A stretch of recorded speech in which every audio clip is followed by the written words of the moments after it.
Hello everyone. In this video we will build a simple Simulink model based on the parameters value in the exercise, and we will follow almost a similar steps in the as is described in the exercise document to build the model. The final model will be something like this, and in this video we see the detailed instruction for making such a model.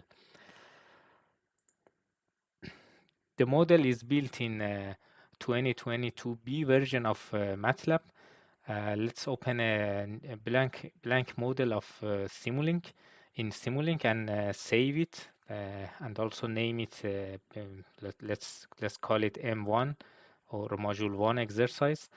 Then after that we have this blank model. We can add our components. The first thing that we are going to add is a three-phase voltage source. Yes. Now we can also rotate this. You always can see which the buttons which keys I am pressing by looking at the bottom right corner of the video. After rotating it, we can flip the block to have the A phase on top. Before it was the CBA, now it is ABC from top. Now also we can give the values as they are given in the exercise and run the model. After running, we face an error that this diagram or the model must contain a power GUI block, which it means we need to add such a block by then. Yeah, we do so. And now if we run the model again, we can see that our model is running without any error. Also, we remove the internal impedance of this three-phase voltage source to make it like an ideal grid. Also, we define the variables and give the names here to give the name of the variables here. If we run it, it says that we face an error that says these variables are not recognized. It means we need to give a value to these variables. We are going to do so by opening a new script. We can do it with a live script, but to make it simple, let's make it with just a Matlab script. We define these variables and give the values according to the values that are given in the exercise, which is 33 kilovolts for the voltage of the grid and also nominal frequency of 50 hertz. Let's save this script and name it, let's say, M1 exercise and maybe parameters. Then let's save it. Now if we run this script, we can see that the values are shown on the command window, but we can avoid showing these values on the command window to keep it clean by adding a semicolon at the end of each command line. So here we can see that the script was run, but the values are not shown here. Also, we always can clear the variables from the command window or variable window of Matlab. Also, we can add CLC to clear the command window before running the script. So here you can see that the command window is clean, and also we have our variables in the workspace. That means if we run the Simulink model again, it will be run without any error. In the next step, we make the simulation type as a discrete and give the sampling time. Let's call it as let's introduce a new variable as TS. Then we need to define this variable also in the script as calling it, let's say, sampling time, and TS equal to 100 microseconds, which was given in the exercise. Then if we save and run it, we can always check in the workspace, that this new variable is also recognized in the workspace. Now if we also here always we can see that the values are in the dialog box. We can see the values of each variable, and now if we run the model, we can see that the model is working, or is running without any error, without facing any error. The next component that we are going to add is a scope to we need a scope to visualize the result of our model, whatever result that we want to watch. The point is that now the input of this scope cannot be connected to three-phase voltage source because they are control signals. So we need to add a measurement block like a voltage measurement or current measurement.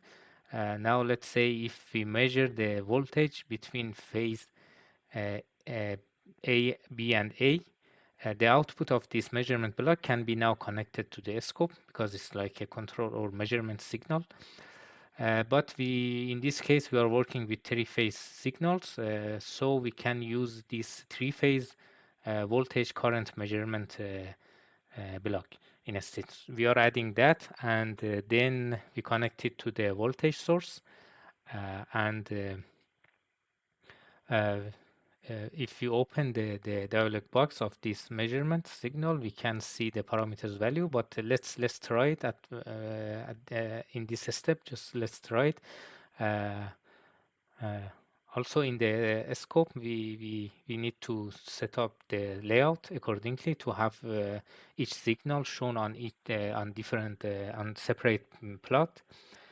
After running, we can see that the model is run now, and the outputs are plotted in the scope. The current is 0 because there is no current, but the voltage, we can see the value of the voltage based on in the scope. It's always good to set the stop time of your simulation based on your need. Here it's better to reduce it. So as we are going to debug our model while building it, so that we reduce the simulation time in our model. Another good thing is to measure the voltage and current also in per unit. Mm, that is more easy to uh, uh, contemplate on the result. So we need to give the base power and also base voltage. The base voltage is the nominal voltage of the grid, but for the base power we give it as 8 megawatts, which is given also in the exercise. Now we can add and call it nominal values in this case. Here we have, if we add two percentage sign, we can make it a new section, which is helpful in some cases, but we make it simple here, and only with one percentage. Now if we run it, we will see that the results are in per unit, and it is 1 per unit. The peak value is 1 based on the setting of this measurement block. This is important to notice when computing the power from this measured voltage and current. Also, we can add some labels to the signals. So let's call it, for example, VABC grid and IABC grid. Also, we can change the name of the scope or VI ABC grid. Now, if we run it, we can see that the name of the signal can be seen here, and also the name of the scope. So that helps to make sure which signal we are looking at whenever we are opening a scope. Another good practice for building a Simulink model is using Go tools and from blocks instead of connecting them directly point to point.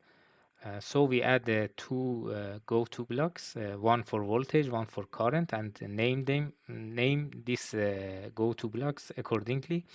Then we make a from block um, which are connected somehow to these go-to blocks. We can connect the go-to blocks to the measurement unit, and now if we run it, we can see that and the result are visible on the scope. Yes. There is another option in this three-phase voltage measurement unit that we can use a label for the measurement signal. If we do so, we can see that those additional ports are removed, and now the system is working fine because we used the same variable name as a VABC grid and IABC grid. This way we can keep our model more clean. After doing so, we are going to add a three-phase two-winding transformer and connect it to the other side of this measurement block. By opening this dialog box of transformer, we can see that winding 1 is ABC and winding 2 is with small letters. That helps to understand which winding or how to give the parameters value. For the nominal power and the nominal frequency, we can define them here as a nominal power of wind turbine. We could use a similar variable for nominal power of transformer, but it's better to use this one because later we might have several wind turbine model in our system. So it and the S nominal power of wind turbine might be different from nominal power of the grid. So we do so for voltage and frequency also, and also we define new variables for wind turbine transformer, which is 1% of resistance and 10% of reactance for the transformer in per unit. Now if we run it, we can open the dialog box of transformer again. Yes, and here first we can give the nominal power, which is nominal power of wind turbine, and also nominal frequency. You can see the unit of these parameters. Now for the windings, we need to define the voltage face to face. The winding 2 is connected to grid, so we give the grid voltage. Also for the resistance and reactance, it is in per unit, so we don't need to convert them to physical values. We divide this transformer impedance by 2 and put half on winding 1 and half on winding 2. We could put all of it on the same wind turbine on the same winding, but we just divide it here.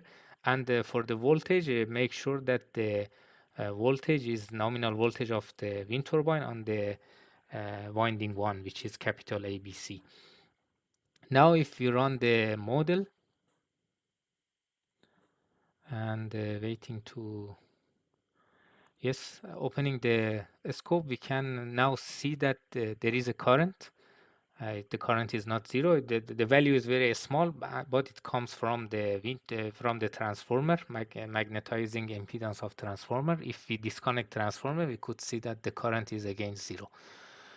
So in this way, we make sure it is really from transformer. We could also use the SI units for transformer, but since our given value was in per unit, using per unit value was easier.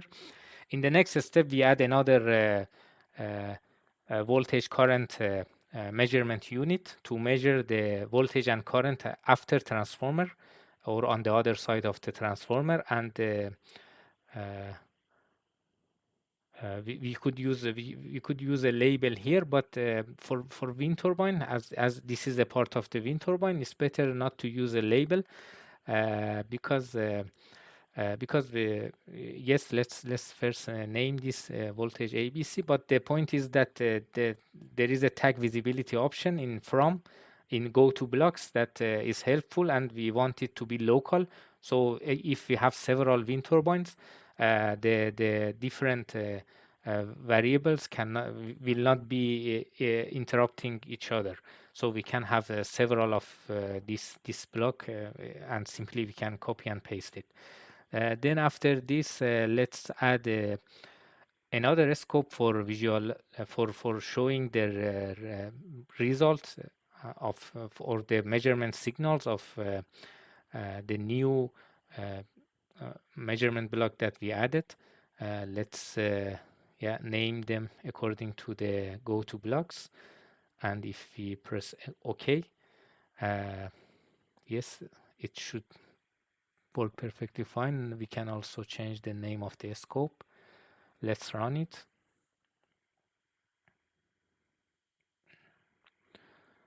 Now here we can see that the voltage amplitude is very small. So the problem is that we need to define the uh, base power and voltage accordingly. So we are on the other side of the transformer. We need to give the wind turbine voltage, which is 690 volts. And if we, by doing so, we can see that the output of this measurement unit is also 1 per unit. The other one is also working perfectly fine. So up to this point, the model is working very good. In the next step, we add a three-phase RLC branch to simulate the filter of the wind turbine or the converter. We make it as RL, and here the resistance is in ohm and the inductance is in Henry, so we need to define them in this value. In the exercise, the value of wind turbine are given in per unit, which is 1% and 15% for resistance and reactance respectively. Then for using these values in the dialog box of the RLC branch, we need to convert them to physical values. For doing so, we first need to obtain base value of the impedances for this RLC branch. Yes, I have forgotten to add semicolons in the previous line, so let's add them to avoid displaying them on the command window whenever we are running the script. The base value of impedance is V squared divided by nominal power, and also we can obtain the base value of the inductance, which is the base value of impedance divided by 2 pi frequency. Having these base values and the per unit values, we can obtain the physical value for resistance and inductance of the filter. Now let's run it. And we always can check in the workspace to make sure that our values are correct and also recognized. Yes, now let's run it.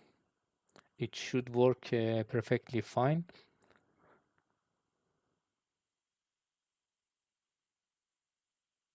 Yes. We didn't face any error, so we add a universal bridge to model the converter. Let's flip the block so that we can connect it to RLC filter. Now for simplicity, we can set it to as a average model based VSC. In this case, the converter is modeled as a voltage source. If we want to run it now, we face an error that it is open circuit. So we need to add a DC voltage source on the DC side of this converter. Let's define a new variable for giving the value of DC link voltage. The nominal value of DC link voltage can be obtained by this equation based on the nominal value of the AC side voltage. So we give the DC voltage equal to this nominal value. In the exercise, the numerical value of this voltage is given. You can use that, or you can use this equation if you want to be more precise. Then we can see also that in the workspace, the nominal DC voltage is visible. Now, if we run this model, we will not face any error and the model will be run, but the current will be very high because we haven't add any controller to the converter.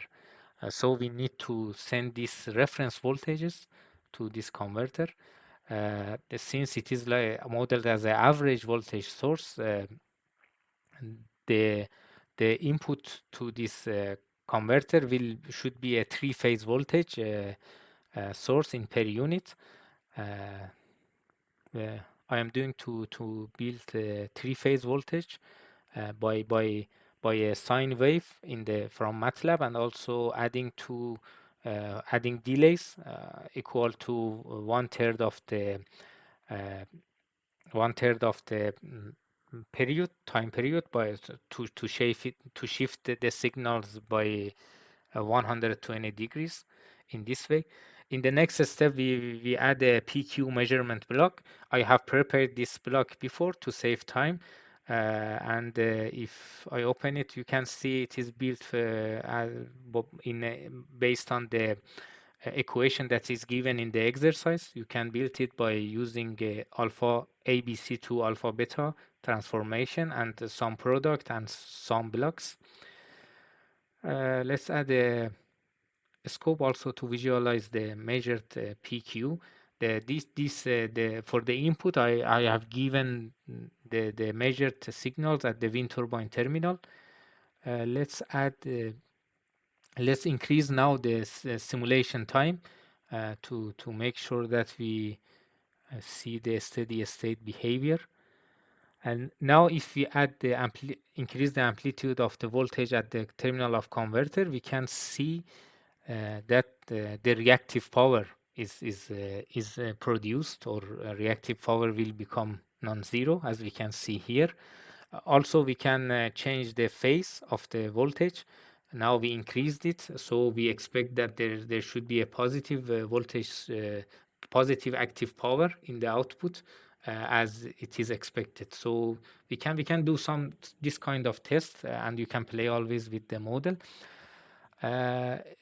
Also, we can do some decoration for our model by adding the background colors for each component based on your preferences. Now we have the model. Let's make a subsystem from the components which belongs to the wind turbine, which is DC voltage source, converter, filter, and the transformer of the wind turbine.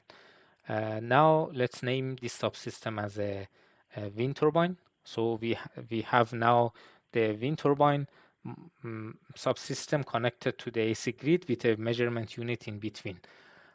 Also, let's make a mask. Creating a mask has some options. It gives us some options, but in this exercise, we will focus only on the icon tab of this mask. By pasting the code that is given in the exercise, you can draw a simple wind turbine shape on the mask. Also, we can change the color of the mask. Let's make it dark green. So now we have our wind turbine model, We can open this mask from in different ways. Look under mask or Control U, and also we can open it by clicking on that arrow on the corner of this mask. For the final check of the model, let's run it again. By running, we can see that the model is working fine. About the values, we don't discuss it because the main purpose is just to um, familiar familiarized you with the Simulink model or building a model in Simulink. Uh, Still, you always can play with the model to see if it is so for example, let's reduce the amplitude of the voltage. Now we expect that the reactive power is inversed because the voltage is less now, and we see that it is the result is as we were expecting that. So now you have this simple model, and you can play always with that to test if it is working properly or not. And yeah, thank you.